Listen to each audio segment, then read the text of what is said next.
জীবনে তুমি যতই প্ল্যান করে কাজ করো না কেন, ভগবান কিন্তু তোমার জন্য অলরেডি একটা প্ল্যান রেডি করে রাখে। তো আজকে হয়েছে আমাদের সাথে সেই একটা unexpected plan. Hello everyone, welcome back to my new mini blog. তো আমার মাসিরা আজ আমাদের বাড়িতে এসেছিল। তো সবাই মিলে প্ল্যান করলাম যে আমরা আজকে ঘুরতে যাব। তাই আমরা বেরিয়ে পড়লাম ঘুরতে, আমি, মা, মাসি, জাইম্বু, দিদি, ভাগ্নি আর আমার ভাই। আমরা তো সবার প্রথমেই আমরা গেলাম প্রণামী মন্দির। আমি আগে কখনো প্রণামী মন্দির যাইনি, এই আমার ফার্স্ট। তারপর আমরা ভিতরে গেলাম, ভিতরে গিয়ে ঠাকুর প্রণাম করলাম, কিছু ফটো তুললাম, কিছু ভিডিও নিলাম, আশেপাশে ঘুরে দেখলাম, একদম ফাঁকা ছিল, শান্ত পরিবেশ। আমার খুবই ভালো লাগলো। তোমরাও ডেফিনেটলি কিন্তু একবার গিয়ে ঘুরে আসতে পারো। এই প্রণামী মন্দির হলো পাঞ্জাবি পাড়া, তোমরা চাইলেই ম্যাপ দেখে খুব ইজিলি যেতে পারো। এরপর ওখান থেকে খুব কাছে স্কন মন্দির, তাই আমরা চলে গেলাম স্কন মন্দিরে।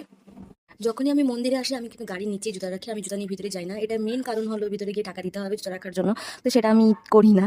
তো তোমরা আমার মতন এরকম কে কে করো সেটা অবশ্যই কমেন্ট করে জানাবা। তো এটা আমার ভাগ্নি, আমি বারবার ওর গাল টিপে দিই, যেটা আমার খুব ভালো লাগে আর ও খুব রাগও করে। তো আমরা সবাই স্কন মন্দিরের ভিতরে গেলাম, মন্দিরটা আশেপাশে ভালো মতন করে ঘুরলাম। তারপর আমরা বাইরে একটু প্রণাম করে ভিতরে চলে গেলাম, ঠাকুর দর্শন করলাম। তারপর পরিক্রমা করলাম, পরিক্রমা করে বাইরের দিকে আসলাম।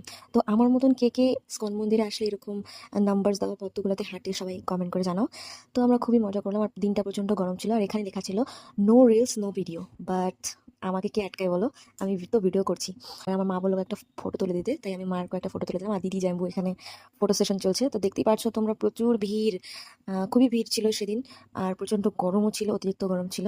তারপরে দেখছিলাম যে ওখানে প্রসাদের লাইন দিচ্ছে, তো মা বললো কি চল এতদূর যখন আসছি তো প্রসাদ খাই। তো আমরাও লাইনে দাঁড়িয়ে পড়লাম। লাইনটা বিশাল বড় ছিল, বিশাল বড়, মানে অনেকটা লম্বা ছিল লাইনটা। আর এত গরম ছিল, প্লাস লাইনটা শেষই হচ্ছিল না। তাও আমার মা বললো ঠিক আছে আমরা খাবোই, যতই বড় লাইন হোক আমরা প্রসাদ খাবোই।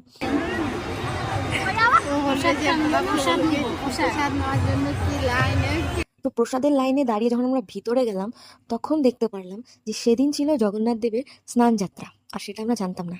তো জগন্নাথ দেবের মাথায় জল ঢাললাম, ভগবানের কৃপায় আমরা তার স্নান যাত্রায় অংশগ্রহণ করতে পারলাম। তোমরা কিন্তু সবাই কমেন্টে জয় জগন্নাথ বলো। তারপর আমরা বাইরে নিয়ে চলে আসলাম, প্রসাদ দিল আমাদের। এবার প্রসাদটা যে এত টেস্টি ছিল, মানে কিছু বলারই নেই, দারুণ টেস্টি ছিল। তারপর আমরা প্রসাদ খেলাম, খেয়ে আমরা বাইরে আসলাম। বাইরে আসার পর এত গরম ছিল, তাই ব্লগটা আজকে এখানেই শেষ করলাম। দেখা হচ্ছে নেক্সট ভিডিওতে, ততক্ষণের জন্য টেক কেয়ার এন্ড বাই।